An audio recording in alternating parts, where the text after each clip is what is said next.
Halo Bapak Ibu dan teman-teman semua. Hari ini saya mau bicara tentang apa itu SPLB atau Seminar Penyembuhan Luka Batin. Banyak yang bertanya pada saya, apa sih itu Seminar Penyembuhan Luka Batin? Nah, Seminar Penyembuhan Luka Batin adalah sebuah seminar yang akan mengajak kita semua, mengajak Anda semua untuk menemukan luka-luka dalam diri kita, entah itu luka batin, entah itu luka pikir, entah itu luka jiwa atau luka fisik, dan membiarkan Allah bekerja di dalam kita, menyembuhkan kita supaya kita jadi pribadi yang lebih happy, lebih gembira, dan tentunya lebih sehat.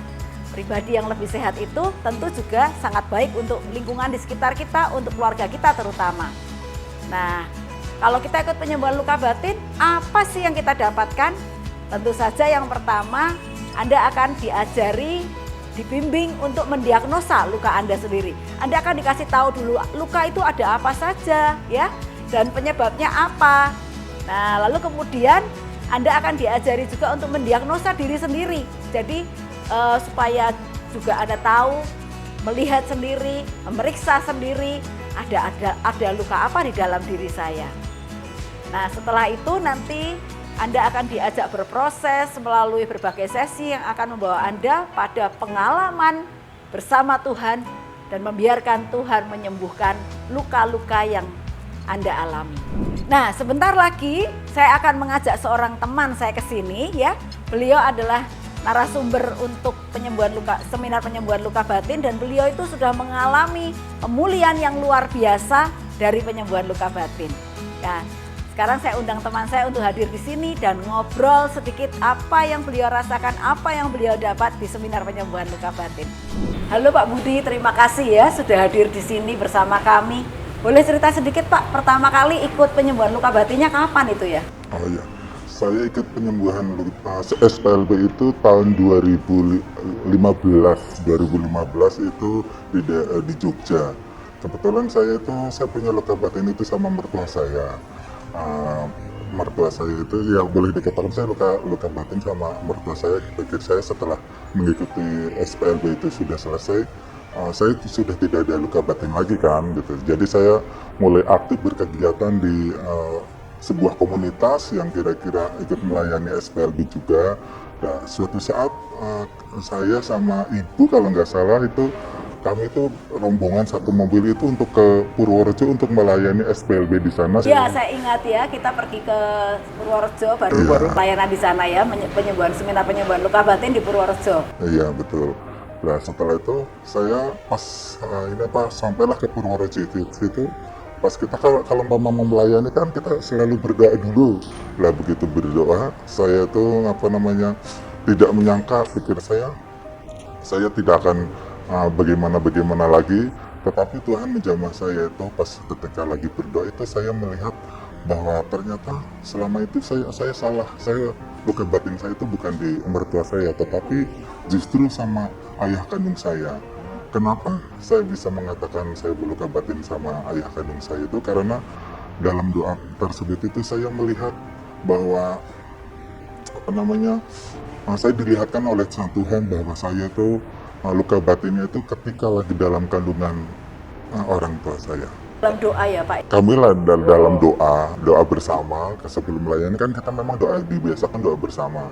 Nah, saya fokus dalam doa itu, saya langsung fokus Tuhan, saya mau melayani gini-gini. Terus langsung itu saya melihat bahwa seperti tayangan TV, bahwa itu di dalam doa ya.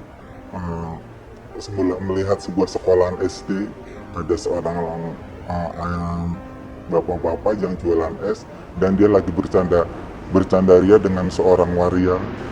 Saya tidak tahu itu siapa, tapi wajahnya itu mirip dengan ayah saya. Nah, di lain ini juga ibu saya itu bertengkar hebat sama ibu saya. Saya juga melihat bahwa ibu saya itu meminum sebuah cairan berwarna kuning sambil memukul perutnya sambil berteriak, saya tidak menginginkan anak ini. Oh, ibunya sedang hamil ya? Waktu itu hamil saya anak yang keempat. Nah, terus akhirnya sambil memukul-mukul perutnya itu, Dan tidak cukup dengan cairan kuning, cairan hitam pun diminum tetapi itu saya tidak tahu, kemungkinan itu hanya cairan pengguguran kandungan. Ya, terus saya juga berpikir mungkin ini luka saya itu di sini. Dan terus saya langsung diingatkan kembali ketika masa kecil saya bahwa saya pernah dibully mulai dari SD yang dikatakan banci lah, apalah karena logat saya kayak perempuan atau gimana. Lah terus mulai dari situ juga perlakuan kakak saya, terutama kakak laki-laki saya itu, bahwa kalau memerintah sesuatu itu pasti langsung dengan kekerasan. Kalaupun tidak, pasti dia itu selalu marah dan selalu memukul. Pernah ingat kejadian satu kali kejadian bahwa saya pernah itu di kepala saya itu dibenturkan terhadap ke pohon jambu sampai kepala saya benjol segede telur, dan telinga saya juga mengeluarkan cairan berwarna kuning yang mungkin kalau orang-orang Jawa Barat itu mengatakan sebuah penyakit telinga, tetapi itu memang langsung keluar dari situ juga. Ibu saya cuma bisa teriak, kalau mama mau bunuh saja, lagian saya juga tidak menginginkan anak ini.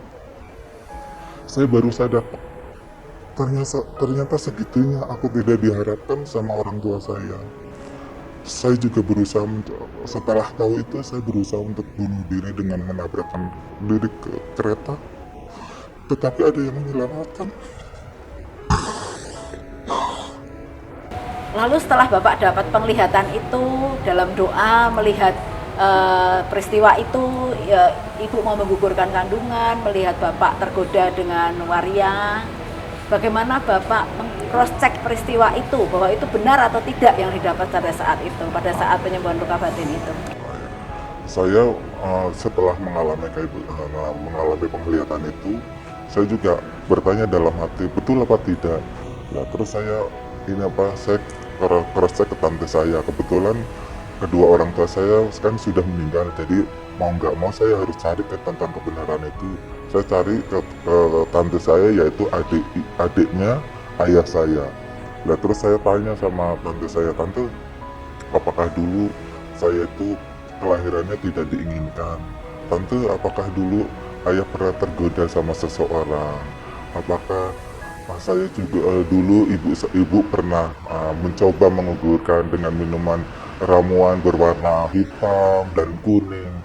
Tante saya langsung menangis dan memeluk saya bahwa kamu tahu dari mana?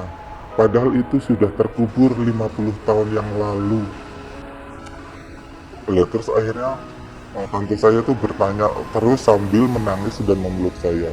Saya bilang, selama ini saya memang tidak tahu, tetapi saya ingin tahu kejelasannya bagaimana ceritanya.